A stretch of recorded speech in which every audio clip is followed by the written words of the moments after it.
কোরআনে কারিমের হেফাজতের দায়িত্ব গ্রহণ করছেন কে? তাহলে যে কোরআনে কারিমের আজামতের তার দিলের মধ্যে থাকবে, সে কি আসলে হেফাজত থেকে বাদ যাবে?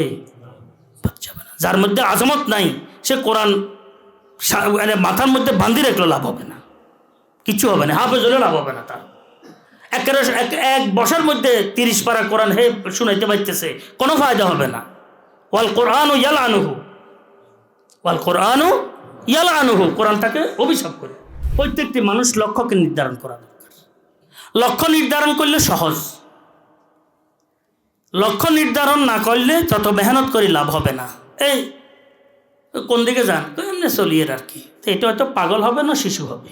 আমরা সব কিছু বাদ দিয়ে যদি একমাত্র কিছু জিন্দা নায়েবে রসুল তৈরি করার জন্য আমি এখানে আসছি, আমার পরে আমাকে স্মরণ করবে, আমার আকাবের আসলাফদের জন্য সদকায়ে জারিয়া হবে, আমার জন্য নাজাতের উসিলা হবে, তাহলে আমি এখানে থাকি, এছাড়া অন্য কিছু নেই।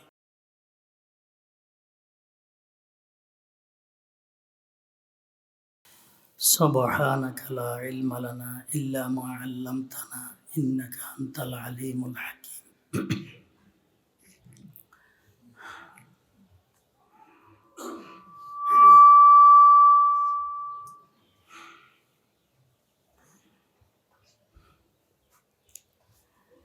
প্রত্যেক ভাই স্ব স্থানে আমরা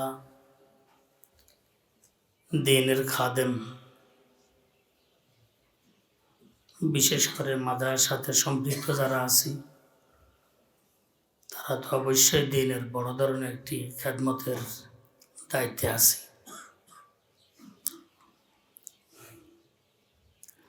এই ছাড়াও যারা নাকি আমরা সাধারণত বিভিন্ন কাজে কর্মে থাকি, দ্বীনি কাজ হোক,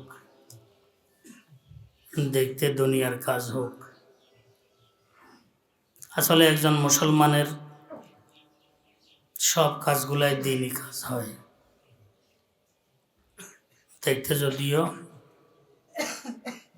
দুনিয়ার বিষয়গুলো অনুভব হয়, বাস্তবে কিন্তু দ্বীনি কাজ। প্রত্যেকটি মুসলমান যে কোনো কাজে রত থাকেন না কেন, উনি দ্বীনের একজন দায়ী হিসাবে স্ব স্থানে অবস্থানরত থাকেন। ওনার কাজ কর্ম, চলাফেরা, উঠা বসা, মুআমালা মুআশারা, ওগুলা দেখে যেন অন্যরা সঠিক বিষয়গুলার সন্ধান পায়। ঈমানের বিষয়গুলো, আমলের বিষয়গুলো, তাকওয়া তহারতের বিষয়গুলোর যেন সন্ধান পায়।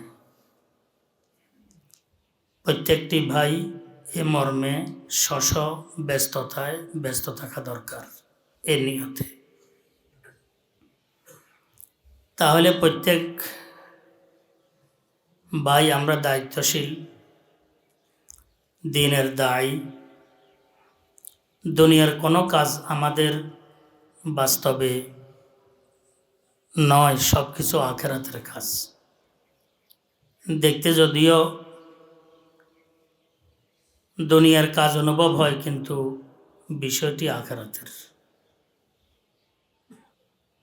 তালেবে ইলম, যে মাদ্রাসায় যে ছাত্ররা পড়ালেখা করে, তাদেরকে শরীয়তের পরিভাষায় তালেবে ইলম বলা হয়।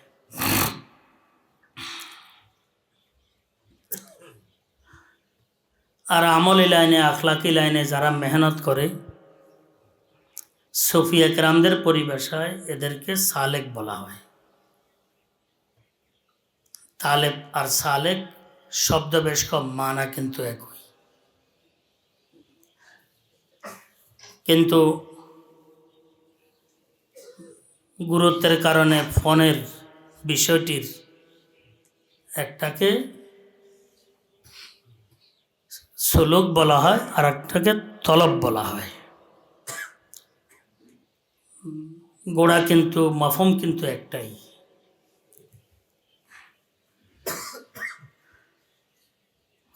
যেমন ফিকহ, এটা ব্যাপক অর্থে ব্যবহৃত শব্দ, কিন্তু ইলমুল আখলাক এটাও ফিকহ।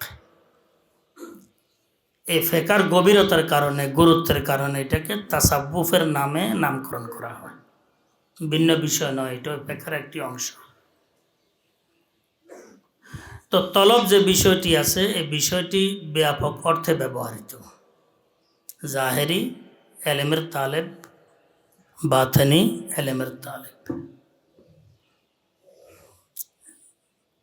দোনোকারে তালেবে বলবে। কিন্তু গুরুত্বের বিষয়টি সামনে রেখে ইসতিলাহর মধ্যে একটাকে তালেবে ইলম বলা হয় আর একটাকে সালেক বলা হয়, সালেকে তরিক বলা হয়।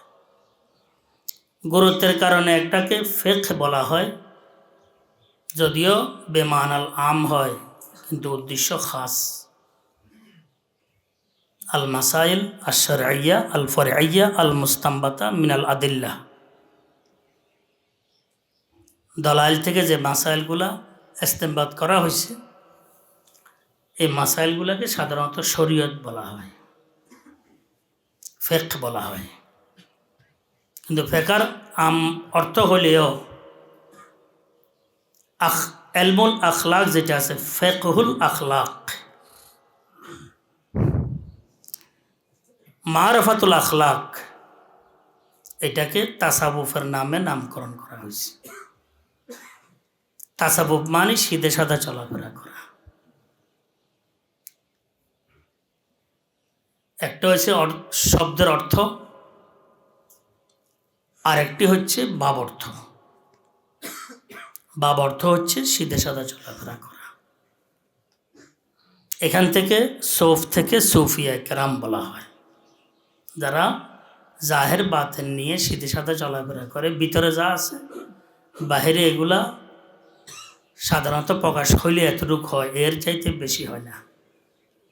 নিজেকে খুব ভালোভাবে প্রকাশ করার ইচ্ছে এদের থাকে না, এরা একদম নিজের হালে নিজে থাকে।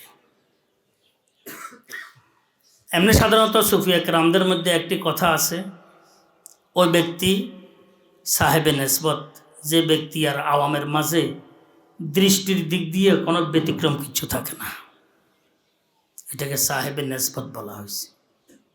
এর মধ্যে নেসবত আসে গেছে, নেসবত মানে রং আসে গেছে। এ একজন আওয়াম, আর এর মধ্যে কোনো কি পার্থক্য অন্য মানুষ বুঝে নিতে পারে না। এটা হচ্ছে গুরুত্বপূর্ণ একটি বিষয়। সরওয়ারে কায়নাত সাল্লাল্লাহু আলাইহি ওয়াসাল্লাম তো ইমামুল আম্বিয়া, সাইয়্যিদুল মুরসালিন, মাহবুবে কিবরিয়া। ওনার মকাম বর্ণনা করে কি আসলে শেষ করা যাবে? আমার কাছে হযরত শেখ সাদি রহমতুল্লাহের শেরটি খুব ভালো লাগে, বর্ণনাটি খুব ভালো লাগে। হযরত শেখ সাদি রহমতুল্লাহ বলছেন, সিধে সাদা কথা না, হোসনাস গায়েতে দারদ না, সাদিরা সখন পায়া বেমিরত তৃষ্ণা মুস্তাসকি ওয়াদরিয়া হাম চুনা বাকি। না হোসনাস গায়েতে দারদ না, সাদিরা সখন পায়া। হুজুরে আকরম সাল্লাল্লাহু আলাইহি ওয়াসাল্লামের হোসনের কোনো ইন্তেহা নাই, সাদির কথারও কোনো শেষ নাই।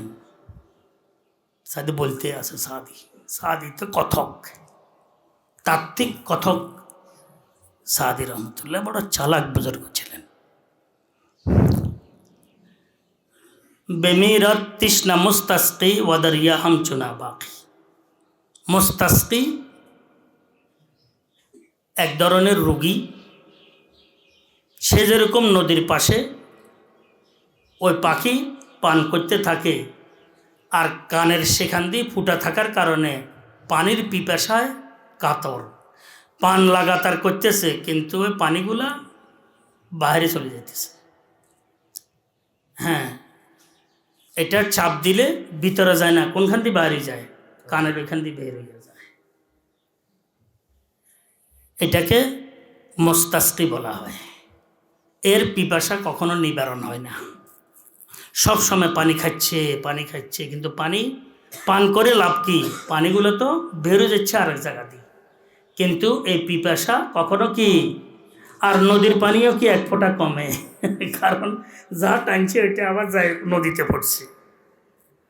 হজরতে শেখ সাদি রহমতুল্লাহ দৃষ্টান্ত দেখেন, না হোসনস গায়তে দারদ না সাদিরা সুখুন পায়া বেমিরত তৃষ্ণা মুস্তাসকি ওয়াদরিয়া হাম চুনা বাকি। ইমামুল আম্বিয়ার সাল্লাল্লাহু আলাইহি ওয়াসাল্লামের হোসনের শেষ নাই, গুণাবলীর শেষ নাই, কি বয়ান করব, এন্তেহা নাই। সাদির কথারও শেষ নাই, কিন্তু সাদি মুস্তাসকির মতো পানি পান করতে করতে, গুণাবলী বয়ান করতে করতে সাদি দুনিয়া থেকে মারা যাচ্ছে। মুস্তাসকি রোগী মারা যাচ্ছে, দরিয়া আপন জায়গায় কি বিদ্যমান আছে, কোনো পানি বেশ কম হয়নি। সরওয়ারে কায়নাত সাল্লাল্লাহু আলাইহি ওয়াসাল্লাম। এই কথাটি আমি এই কারণে বললাম যে হুজুরে আকরাম সাল্লাল্লাহু আলাইহি ওয়াসাল্লামের মেজাজ কেমন ছিল, আবদিয়তের মেজাজ কতটুকু বেশি ছিল। এটা হচ্ছে মকামে নজুল বলা হয়। আল্লাহ পাক বহু উঁচা থেকে একদম নিচে নামাই রাখছেন এফাদা ইস্তেফাদার জন্য, মানুষ যেন উপকৃত হইতে পারে। বাইরের থেকে কেউ আসলে জিজ্ঞেস করতে হইতো যে নবী আখিরুজ্জামান কে, জিজ্ঞেস করা হইতো। কোনো শান ছিল না, কোনো মান ছিল না, কোনো জাহেরি কিছুই ছিল না কথা পর্যন্ত, কিন্তু দেখতে স্বাভাবিক।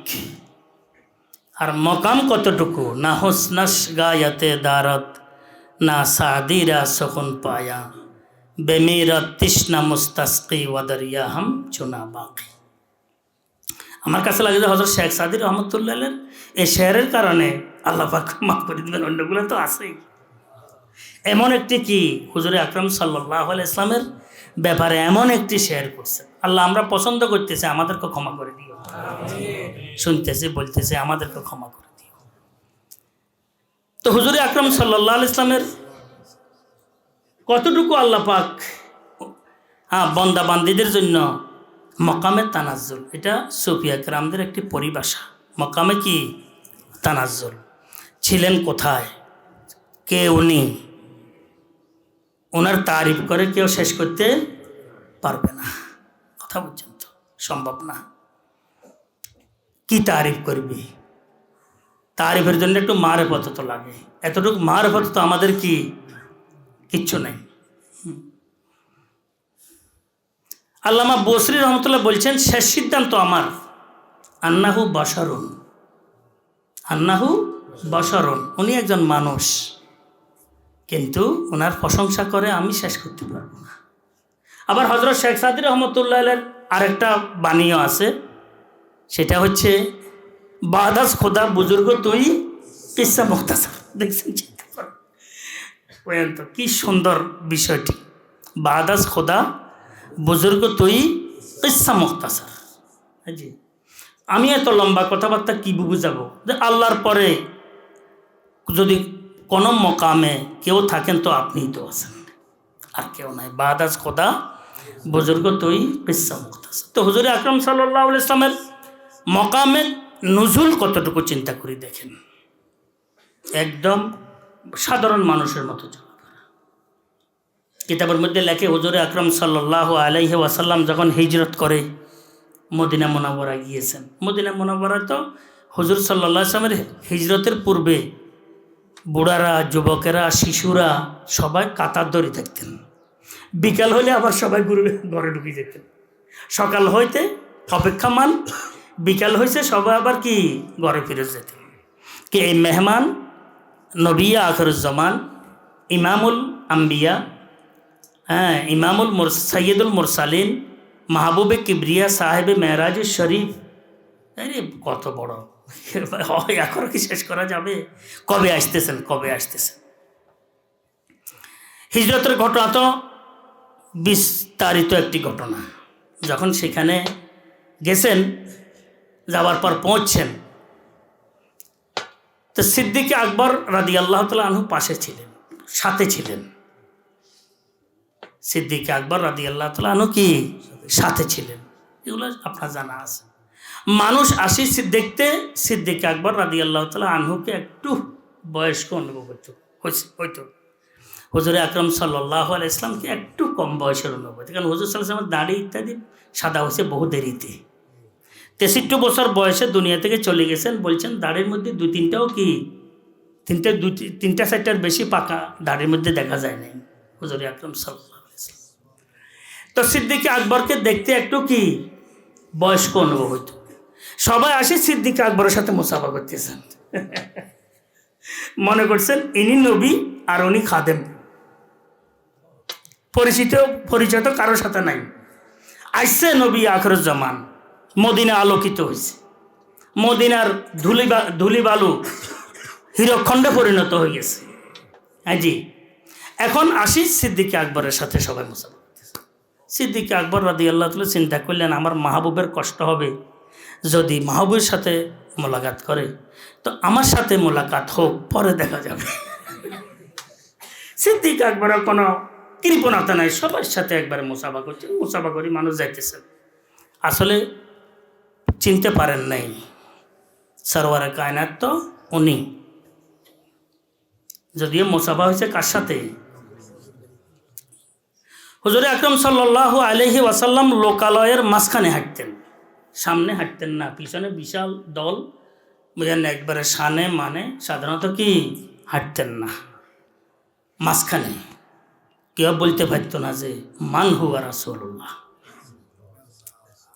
রাসূলুল্লাহ কে, কেউ বলতে পারতেন না, এমনভাবে চলতেন। তা আমি এমনি বললাম আর কি, যে আসলে এটা মকামে কি নজুল, এটা আল্লাহ পাক একদম উচ্চ মকাম থেকে আমাদের জন্য, আমাদের ফায়দার জন্য, গ্রহণের জন্য হুজুরে আকরাম সাল্লাল্লাহু আলাইহি ওয়াসাল্লামকে একদম সাধারণ দেখতে দেখা গেছেন। আসলে তো পুরা দুনিয়া নয়, সৃষ্টিকুল নয়, তো আল্লাহ পাকের আরশে এলাহির একমাত্র সম্পদ সরওয়ারে কায়নাত সাল্লাল্লাহু আলাইহি ওয়াসাল্লাম। এই কথাটির কারণে বলতেছিলাম, দেখতে যদিও কি লাগে দুনিয়ার কাজ করতেছি, আসলে কিন্তু বাস্তবে কি দিনই কাজ। এই কারণে ওলামায়ে কেরামদের বিষয়গুলোকে নিজের উপরে কিয়াস করাও ঠিক না। এক আলেম আছেন, ওনাদের ঘুমো ইবাদত, ও আনাফাসুহু তাসবিহ, ওয়ানাফাসু নওমুল আলেমে ইবাদাতুন ওয়ানাফাসুহু তাসবিহ। ওলামাদের আল্লাহ পাক আমাদেরকে হক্কানি রব্বানি আলেম ওলামাদের মুহাব্বত করার তৌফিক দান করেন। আমরা তো কিছু না। আমি মাঝে মধ্যে বলি, আসলে হাই রোডে যাওয়া আসার সময় দেখা যায় কিছু লাইট দিয়ে এভাবে করতেছে। এটা ইঙ্গিত কি? ইঙ্গিত হচ্ছে এদিকে হোটেল আছে, খাবার ব্যবস্থা আছে, বিশ্রামালয় আছে, আছে না বাবা? এখানে আসেন, এভাবে করতেছে। কিন্তু লাইট যিনি এভাবে করতে, উনি একজন চাকরিজীবী, কিছু টাকা পয়সা পায়, আর লাইট এভাবে ইঙ্গিত দিতেছেন। যারা বুঝে এরা সবাই বুঝে যে এখানে হোটেলের ব্যবস্থা আছে, বিশ্রামালয় আছে, খানাপিনার ব্যবস্থা আছে, অজু ইস্তেঞ্জার ব্যবস্থা আছে, সব কিছু এখানে আছে, এভাবে করতেছে। আমি যে আসলে হক্কানি রব্বানি আলেম ওলামাদের কথাবার্তাগুলো বলি, আমি আসলে ওই লাইটওয়ালার মতো, যে এভাবে দেখাইতেছি যে সম্পর্ক রাখো তো হক্কানি আলেম ওলামাদের সাথে রাখো, মহাব্বত করবে তো হক্কানি আলেম ওলামাদেরকে মহাব্বত করবে।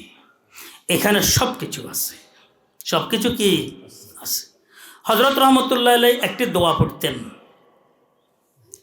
দোয়াটি বলছেন, আয় আল্লাহ, আমাকে ওই সমস্ত আলেমদের অন্তর্ভুক্ত করো যাদের ব্যাপারে তোমার হাবিব সাল্লাল্লাহু আলাইহি ওয়াসাল্লাম এরশাদ করেছেন, নওমুল আলেমে ইবাদাতুন ওয়া নাফাসুহু তাসবিহ, যে আলেমদের নওম ইবাদত। ঘুমাইতেছেন কিন্তু আসলে বাস্তবে কি ইবাদত। আমরা বহু সময়, আমি এই কারণে বহু সময় বলি যে আসলে আলেমদের সাথে সাধারণ যারা বুঝ ব্যবস্থা কম, এরা হজে উমরাতে যাওয়া ঠিক না, বুঝছেন তো? কারণ এরা চিন্তা করবে কি, তোয়াফ তো আমরাই বেশি করি, আর হুজুর তো ঘুমাইতে আছে। কথা বুঝছেন তো? এইটা শত সহস্র তোয়াফের চাইতে হুজুরের ঘুম উত্তম। ফাকিহুন ওয়াহিদুন আসাদ্দু আলা শাইতানি মিন আলফি আবিদি, হুজুর আকরাম সাল্লাল্লাহু আলাইহি ওয়াসাল্লাম ইরশাদ করেছেন, একজন ফকিহ দ্বীনি সমঝদার আলেম হাজারো আবেদ জাহেদের চাইতে উত্তম। শয়তানের কাছে ভারী, বুঝেন না কথাটি? এই কারণে বহু মানুষ হয়তো চিন্তা করে যে আমি এই সফরের মধ্যে 50 তোয়াফ করছি, ওমরা 30টা করছি, কয় না আবার তৌফিক হলে তো ভালো। কিন্তু এমনও তো যে হুজুর ঘুমায় ঘুমায় হয়তো লক্ষ তোয়াফের চাইতে বেশি সওয়াব পাই গেছে। কথা বুঝেন নাই? এটা আল্লাহ পাকের নেয়ামত। নওমুল আলেমে ইবাদাতুন ওয়া নাফাসুহু তাসবিহ। তো একটি ঘটনা আমার স্মরণে পড়ছে, হাদিসের ঘটনা।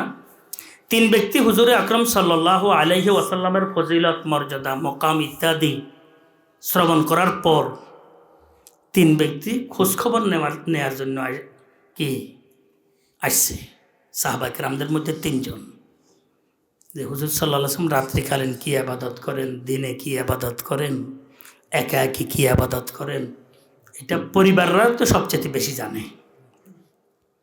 পরিবারদের কাছে আসছে কিন্তু পর্দার আড়ালে। এটা পর্দার আয়াত নাযিল হওয়ার পরে, যে হুজুরে আকরাম সাল্লাল্লাহু আলাইহি ওয়াসাল্লামের আমল কীরকম ছিল।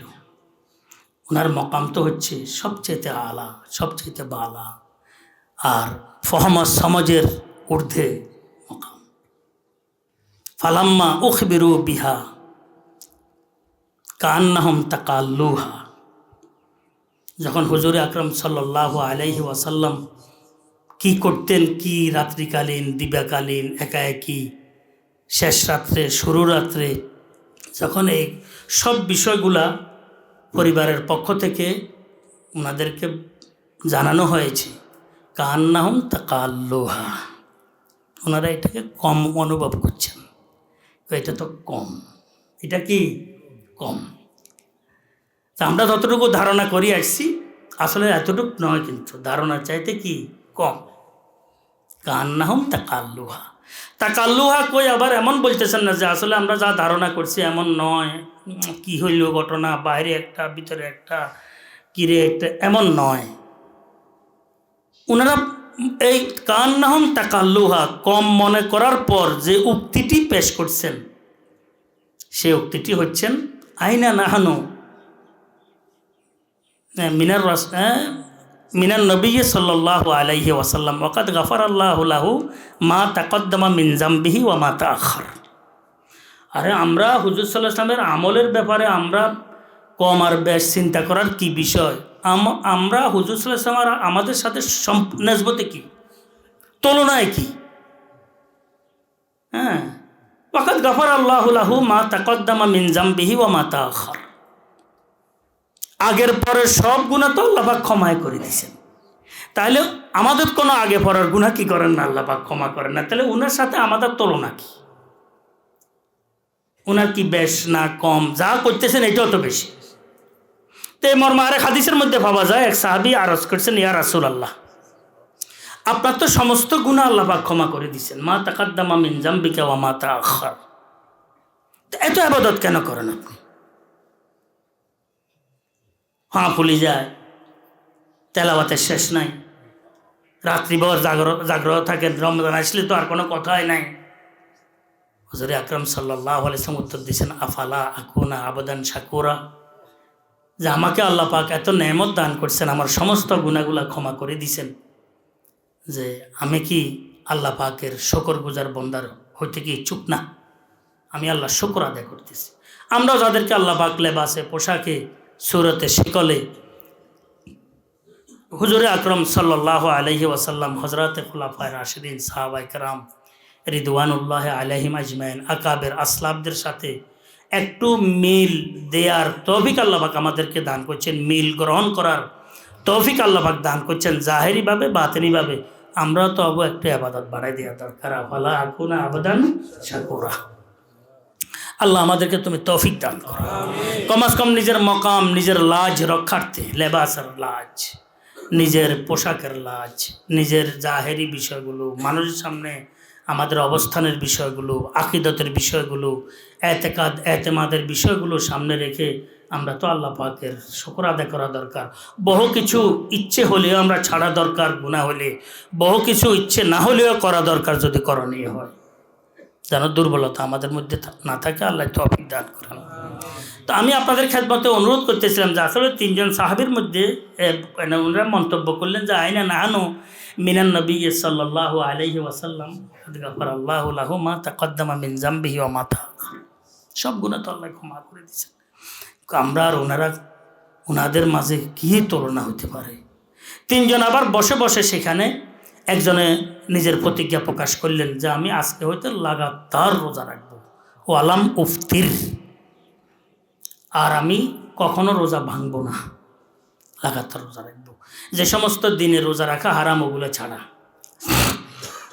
আরেকজনে বলল যে আমি পুরা রাত্রিভর জাগ্রত থেকে নামাজ পড়বো, আবাদত করব, হ্যাঁ, আর কখনো আমি ঘুমাবো না, কলামার করতে আমি ঘুমাবো না, বুঝছেন।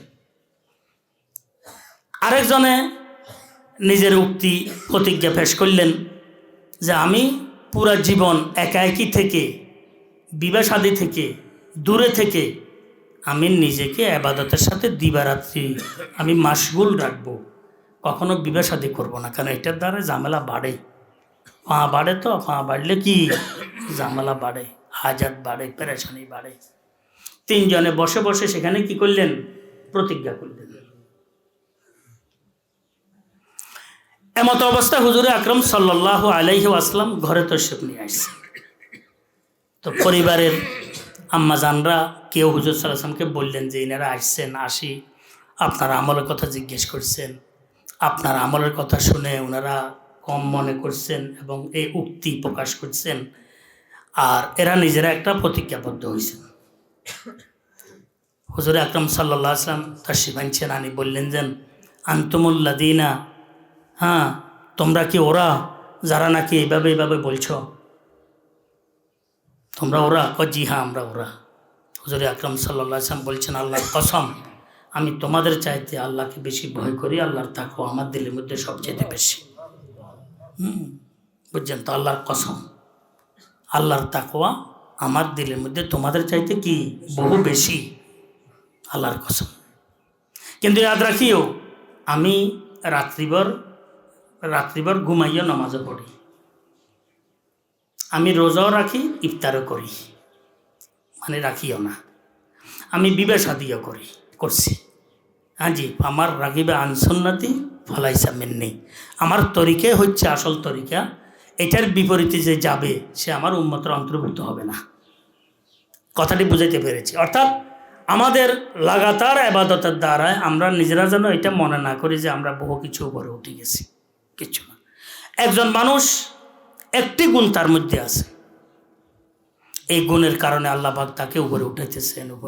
আরেকজন মানুষ হামাগুড়ি দিয়ে এতটুকু উপরে উঠতে পারে না, এটা আল্লাহ পাকের ইচ্ছা।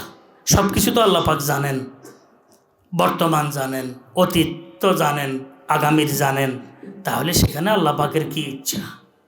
হ্যাঁ জি, তো এই কারণে বলতেছিলাম আসলে এটাকে তানাজ্জুল বলা হয়, অর্থাৎ এটাকে হুজুরে আকরাম সাল্লাল্লাহু আলাইহি ওয়াসাল্লাম খুব নিচু স্থানে এসে গেছেন। এটা আমাদের ইস্তেফাদার জন্য, আমাদের জন্য। এখানে আসলে একটি ঘটনা বললে আরও সুবিধা হয়। আমাকে নুরানির হজরত যিনি ছিলেন, হজরত কারি শাহ বেলায়েত সাহেব রহমতুল্লাহ আলাইহি, শুধু কারি ছিলেন না, বড় আলেম ছিলেন। হাদিসের পরিভাষা যেখানে কারির কথা আছে, সেখানে আমরা হুজুররা মনে করি যে কারিদের জন্য কি ওই দেখছে, আলেমের জন্য আসে নাই। যারা কারি ছিলেন এরা আলেমও ছিলেন। আবার বুঝেন নাই কথাটা? যারা কারি এরা কি আলেমও। কেরাতের এলমে কোরআনের চর্চা বেশি ছিল, এই কারণে আকরা ওহম বলা হয়েছে, কারি বলা হয়েছে না, আসলে ওরা আলেমও বটে। আলেম ছাড়া কারি নয়, কারি এলেম ছাড়া হয় নাই, তখনকার কথা বলছি। এখন না হয়তো আলেম আছে ভিন্ন, কারি আছে ভিন্ন, তখন এমন ছিল না। যারা আলেম ছিলেন তারা কারিও ছিলেন, যারা কারি ছিলেন তারা আলেমও ছিলেন। ব্যস্ততা এবং গুরুত্বের কারণে ওনাদেরকে কারি বলা হতো, আকরা ওহম। হুজুর আকরাম সাল্লাল্লাহু আলাইহি ওয়াসাল্লাম বলছেন ইমামতি করবে তাদের মধ্যে যারা আকরাউহুম, যারা আলামহুম, আলামহুম, আমরা হেদায়ের মধ্যে এটার ব্যাখ্যা দিছি আলামহুম, বুঝলেন তো, তাফাক্কুহান, মাসালা মাসাইলের ব্যাপারে যিনি আলম, অর্থাৎ কারি তো কারি আবার আলম। এই কারণে বলতেছিলাম যে আসলে কারি যে শব্দটি আছে, এই শব্দটি আলেমকেও কারি বলা হয়। তখন হাদিসের পরিভাষার কথা বলছি, আমাদের দেশের পরিভাষার কথা আমি বলি না, হাদিসের পরিভাষার কথা বলছি। কারি তো কারি বেলায়েত সাহেব রহমতুল্লাহ বলতে গিয়ে আমি বলছিলাম, আমরা হয়তো মনে করি উনি শুধু কারি সাহেব ছিলেন, নুরানি প্রবর্তক, নুরানি পড়াইছেন, না, উনি বড় আলেম ছিলেন। উনি কী ছিলেন? বড় আলেম ছিলেন। এভাবে শাহ ইলিয়াস রহমতুল্লাহের কথা শুনে আমরা মনে করি উনি শুধু মোবাল্লেগ ছিলেন। কী ছিলেন? আসলে উনি বহুত বড় আলেম ছিলেন। কথা বলছেন তো, বহু বড় আলেম ছিলেন। আলেম মানে বড় আলেম ছিলেন। মুফতি শফি সাহেব রহমতুল্লাহের ওস্তাদ ছিলেন। হযরত মুফতি শফি সাহেব রহমতুল্লাহ কী ছিলেন? মুফতি আজম পাকিস্তান, ওনার ওস্তাদ ছিলেন হযরত শাহ ইলিয়াস রহমতুল্লাহ। আল্লাহ পাক বড় কাজ দিয়েছেন, এটা আরেক কাজ। কিন্তু আলেমও ছিলেন। কী ছিলেন? আলেমও ছিলেন। তো কারি বেলায়েত সাহেব রহমতুল্লাহ আলাইহি, এটা অর্থাৎ উনি আলেমও ছিলেন, বহু বড় আলেম, হাদিসের কিতাব পড়াইতেন, কিন্তু কোরআন করিমকে কি আপনাইছেন। হজরত হাফিজ হুজুর রহমতুল্লাহের নসিহত ওসিয়ত অনুযায়ী আবার হাফিজ হুজুর রহমতুল্লাহের বিশিষ্ট খলিফাও ছিলেন বটে। কিন্তু আমাদের দ্বীনি মাদ্রাসাগুলোর মধ্যে বড় আফসোসের সাথে বলতে হয়, কোরআনের ঘণ্টাকে, নাজরার ঘণ্টাকে, তসিয়ে কোরআনের ঘণ্টাকে আমরা ওলামারা ঘণ্টাও মনে করি না। এটাকে বেইজ্জতি মনে করি, এটাকে হালকা মনে করি। ও ভাই, যার দিলের মধ্যে এটার আহমিয়ত নাই, গুরুত্ব নাই, আমি তো মনে করি আসলে ওই সামান্য বিষয়ের কারণে আল্লাহ পাকের নজর থেকে আমরা হটে যাব। খুব লক্ষ্য রাখিয়েন, কোরআনের ব্যাপারে আমাদের মধ্যে এত দুর্বলতা, এত অবহেলা কেন? কোরআন তো হচ্ছে মেন বিষয়। আজমতে কোরআন, আমল বিল কোরআন, আসেনা জি বাবা, তসিয়ে কোরআন, এটা না হচ্ছে মেন বিষয়। খায়রুকুম মান তাআল্লামাল কোরআনা ওয়া আল্লামাহু, হাদিস আমরা বয়ান করি, ওয়াজ করি, কিন্তু কোরআনে কারিমের ঘণ্টা দিলে আমাদের পর্যন্ত কপালে ভাঁজ পড়ে যায়। আমরা কিভাবে সেখান থেকে ছুটি করব, এটা আমাদের কি চিন্তা, কিভাবে সময় কাটাবো, এটা আমাদের চিন্তা। আজি কিন্তু ছাত্ররা পড়ি চলে যেতে আছে, কোরআন শুদ্ধ নাই, পড়ি চলে আসে, কোরআন তার চালু নাই, সূরা কেরাত মুখস্থ নাই, কিন্তু আমরা কোরআনের ঘণ্টা দিলে আমাদের মাথার উপরে বাড়ি হরে। সুল্লামের ঘণ্টা পাওয়ার জন্য আমরা কত কারসাজি করি। আল্লাহ আমাদেরকে হেফাজত করো। এগুলা হচ্ছে বর্তমান আমাদের কি অবস্থা, এগুলা হচ্ছে আমাদের অবস্থা, এগুলোই সবচেয়ে বড় বিষয়। এক বড় আলেম আসছেন হজরত রহমতুল্লাহ আলাইহির হাতে বয়াত হওয়ার জন্য। আমরা বসাছিলাম দারুল ইফতার মধ্যে, বয়াত হওয়ার জন্য যখন আসছেন হজরত রহমতুল্লাহ আলাইহি জিজ্ঞেস করেন আপনার বাড়ি কোথায়, কি করেন? তো উনি বলছেন আমি এক মাদ্রাসায় শিক্ষকতা করি। কি শিক্ষকতা করেন? সুল্লাম পড়ায়, হেদায়া পড়ায়, আরও কী পড়ায় উপরে কিতাব। হজরত বলছেন খালি দুটিই তো পড়ান, আর কোনো কাজ না, আর কি করেন? কথা বলছেন তো বহুত পরে যা বলছেন সকালবেলা একটা মুক্তব্য পড়াই, সকালবেলা একটা কি মুক্তব্য পড়াই। তো হজরত বললেন যে আপনি কোরআনে কারিমের তালিম তো সবচাইতে আলা তালিম, এটা হচ্ছে খায়রুকুম মান তাআল্লামাল কোরআনা ওয়া আল্লামাহুর মেস্তাক, সরাসরি। আরগুলা হয়েছে বিল ওয়াসিতা, অসরাসরি। এটা তো একদম সরাসরি আলফাজে কোরআন, নজমে কোরআন। কিরে আলফাজ বলেন না আমাদের আইনে আইমে ওসুল, এটাকে নজম বলা হয়, ওয়ান নজম, এটা নজম বলা হয়। এহসাস কতটুকু চিন্তা করে দেখেন। আমি তো আসলে আমাদের ওলামাদের যে শব্দগুলো ব্যবহার করেন, এটা বড় আশ্চর্য লাগে আমার কাছে। কথা বলছেন হুয়া ইসমুল লিন নাজমে ওয়াল মানা জামিয়া, নুরুল আনোয়ারের মধ্যে লিখছে হুয়া ইসমুন লিন নাজমে ওয়াল মানা জামিয়া। নজম মানে কি? আলফাজ। কিন্তু শব্দ বলা হয়েছে ওসুলিন কার কি নজম বলা হয়েছে, আলফাজ বলে নাই। কিন্তু আলফাজের মধ্যে নিক্ষেপ করার একটি বিষয় আছে, বুঝেন না কথাটি? আলফাজ বলার মধ্যে লোগাবি মানা একটা কি আছে, লাফাজ তো নাওয়া আছে না বাবা, নিক্ষেপ করার একটি বিষয় আছে। কিন্তু এই বিষয়টিকেও আমাদের উসুলিয়িন ওলামা ইকরাম এটাকে মাথার মধ্যে নিয়ে এটাকে নজমে কোরআন বলছেন। আল্লাহ পাক আমাদের ওলামাদেরকে, আকাবেরদেরকে, উসুলিয়িনদেরকে, হজরতদেরকে মকামে আলা দান করেন। আরে বাপরে বাপ, আজীব এক বিষয়। কিন্তু দিলের মধ্যে কতটুকু আহমিয়তার গুরুত্ব থাকলে কোরআনে কারিমের ব্যাপারে এই বিষয়গুলো পর্যন্ত খেয়াল করতে পারে, এটা খোদাদাত জিনিস। হযরত রহমতুল্লাহ বললেন যে আপনি কোরআনে কারিমের তালিমকে পরে কেন বললেন? আমি তো তালিমে কোরআনকে আগে রাখি। হজরত বলতেন, আমরা দারুল ইফতার মধ্যে যখন পরীক্ষা দিতে গিয়েছি তো হজরত কোরআন শরীফের কেরাত নিতেন পরীক্ষা, সব নম্বর ঠিক আছে, কেরাত অশুদ্ধ, बस भर्ती कैंसिल। কেন? को मुफ्ती बनकर लोगों के नमाज खराब करोगे। हजरत बोलते हैं मुफ्ती बनकर लोगों के नमाज खराब करोगे। मुफ्ती बनी মানুষের নামাজ খারাপ করবে। আর আমরা যারা আসাতে যাই কারাম আছি, আল্লাহ আমাদেরকে সঠিক বুঝ ব্যবস্থা দান করেন। আমরা আমাদের ছাত্রদেরকে সঠিক তালিমে কোরআন, আলফাজের তসহিহ, নজমের তসহিহ সাধারণত আমরা করি না। আমাদের ছাত্ররা যায় মানে গলত পড়তেছে, ভুল পড়তেছে, অশুদ্ধ পড়তেছে, পড়তে পারে না, মুখস্থ নাই, আর আমরা নিজেদেরকে বড় মুআল্লিম হিসাবে মনে করি। মুআল্লিম, আল্লাহ আমাদেরকে হেফাজত করে। আমি তো মনে করি যে এই ওস্তাদের মধ্যে এতটুকু অনুভূতি নেই, সে ওস্তাদ ছাত্র হওয়ার যোগ্যতা তার কাছে নেই, ছাত্র হওয়ার যোগ্যতা তার কাছে নেই। মাঝে মধ্যে একবার মন মানসিকতা নষ্ট হইয়া যায়। শুনলাম লই টানাটানি, হেদায়া লই টানাটানি, তারপরে আপনার মেশকাত লই টানাটানি, জালালাইল লই টানাটানি, কোরআনে কারিমের নাম নিশানও কি কেউ নেয় না, আর দিলে সেটাকে কিভাবে প্রত্যাখ্যান করবে, কিভাবে প্রত্যাখ্যান করবে, সাদী অবস্থা থাকে। তো হজরত রহমতুল্লাহ বলছেন, ভাই আপনার সাথে আমার মুনাসাবাত নাই, আপনার সাথে আমার কি নাই। আপনি আগে যেটা বলার দরকার ছিল এটা পরে বলছেন, যেটা আমি আগে বলতাম কি আমি প্রথমে কোরআনে কারিমের কি করি, তালিম দিই, আরগুলা বলার দরকারও নেই, আরগুলা কি। কিন্তু আপনি বহু আপনাকে জিজ্ঞেস করার পর তার এটা বের হয়েছে, আপনার সাথে আমার কি নেই, মুনাসাবাত নাই। আর মুনাসাবাত না থাকলে এফাদা ইস্তেফাদা কঠিন। সুতরাং আপনি অন্যত্র চলে যান, আমি আপনাকে বায়াত করছি না। এটা আমাদের সামনের ঘটনা বলছি। আমাদের আখেরি বুজুর্গ যিনি থানবী রহমতুল্লাহ ছায়া ছিলেন, হজরত শাহ আবরাউল হক সাহেব রহমতুল্লাহ, পুরা জীবন কোরআনে কারিমের তসরিহুল কোরআন, আজামতুল কোরআন, আমল বিল কোরআন, এটার উপরে শাহ আবরাউল হক সাহেব রহমতুল্লাহের মিশন ছিল। মিশন যে কোরআনকে কিভাবে সাজানো যায়, কিভাবে এটাকে সৌন্দর্য রাখা যায়, কিভাবে এটাকে আজমতের সাথে রাখা যায়, কিভাবে এটার আমলকে অন্তরে বসানো যায়, কিভাবে এটার তাসিয়ে কোরআন, কোরআনের আলফাজগুলার, কোরআনে কারিমের নজমগুলার তসি করা যায়। হজরত শাহ আবরাউল হক সাহেব রহমতুল্লাহ, হজরত রহমতুল্লাহ বলতেন যে মাদ্রাসার মধ্যে তিনটি বিষয় নাই ওলামাদের মধ্যে, হ্যাঁ, তাসহিহে কোরআন, আজমতে কোরআন, আমল বিল কোরআন, করিমের আহমিয়ত, কোরআনে করিমের মোহাব্বত আমাদের অন্তরও নাই। কি মোহতামেম, কি নাইবে মোহতামেম, কি আমালা, কি নাজামা, কি একামা, কি সদর বদর, সবাই একরকম।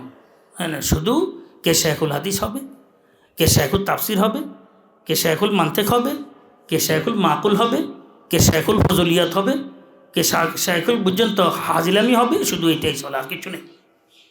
আল্লাহ তুমি আমাদেরকে সঠিক বুঝ ব্যবস্থা দান করো। আমার অনুরোধ থাকবে যেখানে যেখানে যে প্রতিষ্ঠানের সাথে আমরা সম্পৃক্ত আছি, আমাদের ঘরে কোরআনে কারিমগুলো আছে, এগুলার আজমত আমরা করতে থাকি। আরে কোরআনে কারিমের হেফাজতের দায়িত্ব গ্রহণ করছেন কে? তাহলে যে কোরআনে কারিমের আজমতের দিলের মধ্যে থাকবে, সে কি আসলে হেফাজত থেকে বাদ যাবে? বাদ যাবে না। যার মধ্যে আজমত নাই, সে কোরআন মাথার মধ্যে বান্ধি রাখলে লাভ হবে না, কিছু হবে না, হাফেজ হলে লাভ হবে না। তার এক বসার মধ্যে 30 পারা কোরআন হে শুনাইতে পারতেছে, কোনো ফায়দা হবে না। ওয়াল কোরআন ইয়ালআনুহু, ওয়াল কোরআন ইয়ালআনুহু, কোরআন তাকে অভিশাপ করে। কোরআনে কারিমের মতো একটি বিষয়, এটার কোনো গুরুত্ব নেই আমাদের মধ্যে। আমরা তালেবেলার মতো নয়, কিসের আলেম আমরা যারা মাদারেসগুলোর মধ্যে আছি, আমরা আজকে হইতে আমরা কোরআনে কারিমের তালিমকে মাথার মধ্যে রাখবো, কোরআনে কারিমের আজমতকে মাথার মধ্যে রাখবো, আমল বিল কোরআনকে আমরা মাথার মধ্যে রাখবো। আল্লাহ পাক আমাকে আমাদেরকে সবাইকে তৌফিক দান করেন। তো আমাদের কারি বেলায় সাহেব রহমতুল্লাহ দেখেন, উনি হাদিসে কিতাব পড়াইতে পারতেন, পড়াইছেন হাদিসের কিতাব, আসি নুরানের মধ্যে আমি বসতে বসতে আমি বিরক্ত হয়ে যেতাম। শেষ পর্যায়ে শেষ বয়সে এখানে আসতেন, আসি ছাত্রদেরকে পড়াইতেন আল আল আল। আমি এখানে বিরক্ত হয়ে যেতাম। 13 বার 13 বার পর্যন্ত বলছি। কয়বার? 13 বার। এই বয়স, ওনার বয়স তখন 90-এর কাছাকাছি, 90-এর কাছাকাছি, বুঝছেন তো? ছাত্রদেরকে এবার হাম হাম এইভাবে 13 বার পর্যন্ত বলছি। হুজুরে হঠাৎ আজ শুয়ে দেখতাম হজরত রহমতুল্লাহ আলাইহি। আমরা এখানে একই অবস্থা, দারুল কোরআনে একই অবস্থা, ওইখানে গেছেন সেখানে একই অবস্থা। মানে ওনার কোরবানি দেখলে বড় আশ্চর্যান্বিত হই আমি, আশ্চর্য হয়ে যেতাম। আমি কিরে কয়টা কি একটা কোরবানি ছিল। এ আল আল আল মানে একটা ছাত্রদেরকে পড়াইতেছেন, কোরআন করিম পড়াইতেছেন। হুজুরেরা খেয়াল করো, কোরআন করিমকে আপনাও যদি নিজের সম্মান মান চাও ইহ এবং পরকালে। বহু আমার মতো লেবাসওয়ালা একমাত্র আল্লাহ পাকের দরবার থেকে বিতাড়িত হবে কোরআন করিমের আজমত না থাকার কারণে। চাইয়েন আপনারা? বহু তাফসির করি আজমত নাই, ওয়াজ করি আজমত নাই, তাফসির পড়াই আজমত নাই, কিছু নাই। আমার মতো যারা, আমি মানে অনুরোধ করতেছিলাম কি দোষ আমাদের মধ্যে, এটা আমরা তালাশ করি পাই না। এটা তো আগ্রহী হয়ে যাওয়া দরকার। আমি কোরআন করিমের তালিম দিব, আমি কোরআন করিমের তালিম দিব, কাতার ধরে থাকা দরকার। কর্তৃপক্ষ কোরআন দাজি করা দরকার। এখন টানতে টানতে আসে না, কথা বলছেন তো? এমনি কিন্তু মুআল্লিম আপনি পড়ান না, এ অজুহাত হে অজুহাত, এ অজুহাত পড়ান না, এ অজুহাত হে অজুহাত পড়ান না। আপনি এই অসুবিধা হে সুবিধা, এ অসুবিধা এ অসুবিধা দিলে তারপরে ওনার কোনো মাথার মধ্যে কিছু নেই যে এটা একটি দায়িত্ব আমার। সময় থাকতে ঠিক হয়ে যাওয়া ভালো। কাকে কোন উসিলে আল্লাহ পাক বিতাড়িত করেন আল্লাহ পাক ছাড়া কেউ জানেন না। তা আমার ধারণা আমরা যারা নাকি লেবাসওয়ালা আছি, বহু মানুষ আমরা কোরআনে কারিমের আজামাত অন্তরে না থাকার কারণে আমরা আল্লাহ পাক ক্ষমা করলে, ক্ষমা না হলে ক্ষমা পাওয়াটা দুষ্কর হবে, কঠিন হবে আমাদের। যাই হোক, হযরত কারি বেলায়েত সাহেব রহমতুল্লাহ আলাই, শাহ কারি বেলায়েত সাহেব রহমতুল্লাহ আলাই, উনি বলতেন যতক্ষণ পর্যন্ত 70 বৎসরের বুড়া 7 বছর নিচে নেমে 7 বছরের ছাত্র ছাত্রীদেরকে পড়াবে না, 70 বছর বুড়ার দ্বারা ছাত্ররা উপকৃত হইতে পারবে না। বুঝেন না কথাটি? হজরত তো একদম 7 বছর, তখন 90 বছরের বয়স্ক এই মুরব্বী 7 বছরে নামি গেছেন। এটা আমার চোখের সামনের কথা বলতেছে, আপনারাও দেখছেন, কিছু কিছু দেখছেন যারা চোখ আছে। আর চোখ না থাকলে তো পাশে ঘষাঘষি করলেও দেখে না, কথা বুঝছেন তো? চোখ থাকলে বহু কিছু দেখে। এখন চোখ আছে, আপনারা দেখছেন এই হুজুর কোরআনে কারিম নিয়ে, তসিয়ে কোরআন নিয়ে, মাদ্রাসা হোক, মাদ্রাসা ছাড়া হোক, যেখানে হোক মুসলমানদের সন্তানদেরকে কোরআনে কারিম শুদ্ধ করে দেওয়ার যে প্রয়াস হযরত রহমতুল্লাহ আলাইহি চালিয়েছেন, দৃষ্টান্ত তালাশ করে খুঁজে পাওয়া কঠিন। আল্লাহ পাক হযরতকে জাযা খায়ের দান করেন। ভাবে বগলে নিয়ে বলতেন, মুফতি সাহেব দোয়া করিয়েন, শিক্ষক পাই নাই, শিক্ষক পাই না, মুফতি সাহেব দোয়া করিয়েন, শিক্ষক পাই না। এইভাবে মাকে ধরে বলতেন। আল্লাহ হযরতের মহব্বত আমাদের জন্য নাজাতে আখিরাতের উসিলা বানিয়ে দেন। তো এটা আমি আপনাদেরকে শোনাইলাম যে আসলে আমাদের দেখতে শুনতে যদিও দুনিয়াবী বিষয়গুলো, আসলে কিন্তু এটা আখিরাতের বিষয়গুলো, দ্বীনি বিষয়গুলো। কিন্তু আমরা নিজেদের গন্তব্যকে নির্ধারণ করা দরকার। নিজেদের আমার গন্তব্য কি, আমার লক্ষ্য কি, প্রত্যেকটি মানুষ লক্ষ্যকে নির্ধারণ করা দরকার। লক্ষ্য নির্ধারণ করলে সহজ, লক্ষ্য নির্ধারণ না করলে যত মেহনত করে লাভ হবে না। এই কোন দিকে যান, তো এমনি চলিয়ে আর কি, তো এটা হয়তো পাগল হবে না শিশু হবে, এমনি হাঁটের আর ওই দিকে যার কোনো লক্ষ্য নাই, হয়তো পাগল হবে না হয় শিশু হবে। আমার সামনে খানা খাইতেছিলাম আমরা, একটা ছেলে খানা খাইতে বসছে, তো এটা খানা খাইতেছে আমাদের সামনে, বেশ পরিমাণে খাইছে। তো হের ভাই আসছে, কদের আর খানা দিব না রে, দেন খাইতে পারবো নি, খাইতে পারবি নি, কে জানে? হেরে জিজ্ঞেস করি, এটা আমার সামনে কথা, খাইতে পারবি নি, কে জানে? তাহলে যদি এভাবে লক্ষ্য ছুট হই, আমরা লক্ষ্য আমাদের নির্ধারিত না থাকে, তাহলে আমাদের দ্বারা কোনো কাজ হবে না। আমি তো মনে করব মাদ্রাসায় দিনী কাজগুলোর সাথে ওই সমস্ত ব্যক্তিরাই সম্পৃক্ত থাকা দরকার যাদের লক্ষ্য একমাত্র দিনী খেদমত। আর যাদের লক্ষ্য দুনিয়া, তোমরা চলে যাও, কে বাঁধে রেখেছে তোমাদেরকে? আমি তো বারবার বলি যে আসলে মাদ্রাসার ভিতর দিয়ে, আল্লাহ রাসুলের ঘরের ভিতর দিয়ে জাহান্নামের রাস্তা নির্মাণ করার দরকার তো নাই। বিভিন্ন রকমের খেয়ানতের মাধ্যমে কি কাম তোমার, চলে যাও এখান থেকে। তোমার কেউ বাধ্য করছে? হ্যাঁ, রিজিককে একখানে আবদ্ধ করে রেখেছেন। কত ঘুরে পায়ে ফকির লঙ্গে নিস্ত, রয়ে জমির টঙ্গে নিস্ত, যেখানে ইচ্ছা এখানে চলে যাও। কেন মাদ্রাসার মধ্যে থেকে দায়িত্বগুলো নিয়ে ছাত্রদের জীবনকে ধ্বংস করতেছ? কেন মাদ্রাসার পরিবেশকে নষ্ট করতেছ? লক্ষ্য নির্ধারণ করো। তো সরমদ রহমতুল্লাহ ছিলেন এক বড় হুঁশিয়ার বুজুর্গ। তো ওনার এই দুটা শের আমার স্মরণে পড়ছে। লক্ষ্য নির্ধারণ করাই আমাদের দরকার। সরমদ গেলা একতেসার মেয়ে বায়াত করত। উনি নিজেকে নিজে লক্ষ্য করে বলতেছেন আহলুল্লাহ আল্লাহওয়ালাদের যে নিজাম, সরমদ গেলা একতেসার মেয়ে বায়াত করত, এক কার আজ দো কার মেয়ে বায়াত করত। বলছে সরমদ এত লম্বা লম্বির কিছু না, তুই প্রথমে লক্ষ্য নির্ধারণ কর, কি করতে চাস তুই। দুই কাজ থেকে এক কাজ তুই নির্বাচন কর। দুই বিষয় থেকে একটি বিষয় তুই হাতে নে। ইয়া দিল বরে যায় এলাহি মি বায়েদ দাত, ইয়া তন বরে যায় দোস্ত মি বায়েদ দাত, ইয়া কতঈ নজর আর দোস্ত মি বায়েদ করতে। ইয়া তন বরে যায় দোস্ত মি বায়েদ দাত, অর্থাৎ তুই আল্লাহর বনবি, আল্লাহর রাজামন্দি অর্জন করাওয়ালা হবি, এটা নির্ধারণ করে এটার পিছনে মেহনত কর। আর যদি তোর দ্বারা এটা না হয়, ইয়া কতঈ নজর আজ ইয়ার মি বায়াত করতে, হয়তো দোস্ত থেকে যাই অন্য কাজ কর।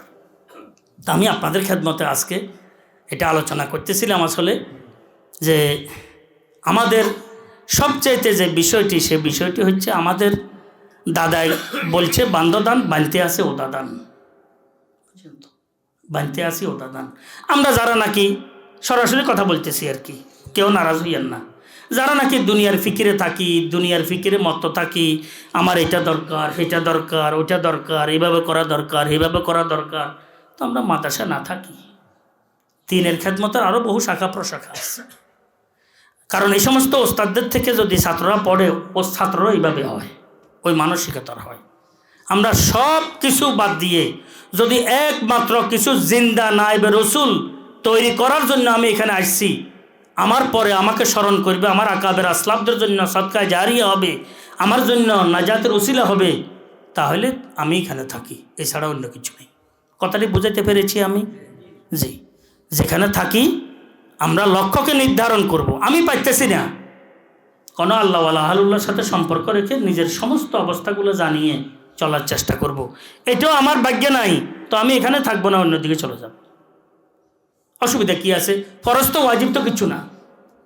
অবা কোনো দিনই দায়িত্বে থাকা মাদ্রাসার মধ্যে পড়ানো কি ফরজ ওয়াজিব? যত রকমের কথাবার্তা আছে আনুষাঙ্গিক প্রাসঙ্গিক, এগুলো মুক্তসর করো, সবগুলো বোতলে বড়, সুঙ্গায় বড়। এক কার আজ দো কার মেয়ে বায়াত কর, দুই কাজ থেকে একটি কাজ তুমি করো। ইয়া তন বরে যায় দোস্ত মি বায়ের দাঁত, হয়তো পুরা নিজেকে আল্লাহর রেজামন্দির জন্য ওয়াকফ করিয়া দাও। ইয়া কতঈ নজর আজ ইয়ার মি বায়াত করত, অথবা ইয়ার থেকে মোহাব্বতের রাস্তা বড় কঠিন রাস্তা, এশকের রাস্তা বহু কঠিন রাস্তা। এশকের রাস্তা কিন্তু এত সহজ নয়। এখানে খাঁটি মানুষ তৈরি করা, এটা এশক ছাড়া হয় না।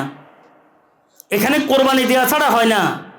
হ্যাঁ, এখানে মাতালি ছাড়া হয় না। হ্যাঁ, উত্তাল সমুদ্রে মাছ ধরা মাতাল জেলের কাজ। উত্তাল সমুদ্রে মাছ ধরা কার কাজ? মাতাল জেলের কাজ। যে ওস্তাদদের মধ্যে মাতালি নাই, হাল নাই, ওই ওস্তাদরা এনে এই উত্তাল সমুদ্রের মধ্যে ছাত্র তৈরি করা, মাছ ধরা বড় কঠিন হবে। আমার অনুরোধ থাকবে, আমরা হয়তো নিজেকে কোরবানি দিই, দিন নাই, রাত্র নাই, সকাল নাই, বিকাল নাই, ছুটি নাই, বন্ধ নাই, শুক্রবার নাই, বৃহস্পতিবার নাই। এই কারণে হাতিয়ার হযরত রহমতুল্লাহ বলতেন, ওস্তাদ শুধু সাহেবের নেসবত হইলে হয় না, ওস্তাদ সাহেবে হাল হইতে হয়। ওস্তাদ কি হইতে হয়? সাহেবে হাল। আল্লাহ পাক যে কথাবার্তাগুলো হয়েছে সঠিক বিষয়গুলোর উপরে আমাদেরকে আমল করতে হবে। একটু বহু কথাবার্তা গরম হয়, বহু কথাবার্তা একটু কি দরকার ছাড়া হয়, এগুলার প্রতিক্রিয়া থেকে আল্লাহ পাক আমাদেরকে হেফাজত করেন। সঠিক বিষয়গুলো গ্রহণ করার তৌফিক আল্লাহ পাক আমাদেরকে দান করেন। বিশেষ করে আজকে যে কথাটি আলোচনা করছি, তসহিহুল কোরআন, তারপরে আজমাতুল কোরআন, আমল বিল কোরআনের বিষয়টিকে আমাদের আকাবের আসলাফদের যেই মিশন, এগুলাকে আপনার তৌফিক আমাদেরকে দান করেন। প্রত্যেকটি মাদ্রাসায় এই নিজামকে একদম চালু করে সুন্দরভাবে এই মিশনকে হাতে নিয়ে প্রত্যেকটি মাদ্রাসাকে যেন আমরা জানদার বানাইতে পারি, এই তৌফিক আল্লাহ পাক আমাদেরকে দান করেন। ও আখিরু দাওয়ানা আলহামদুলিল্লাহি রাব্বিল আলামিন।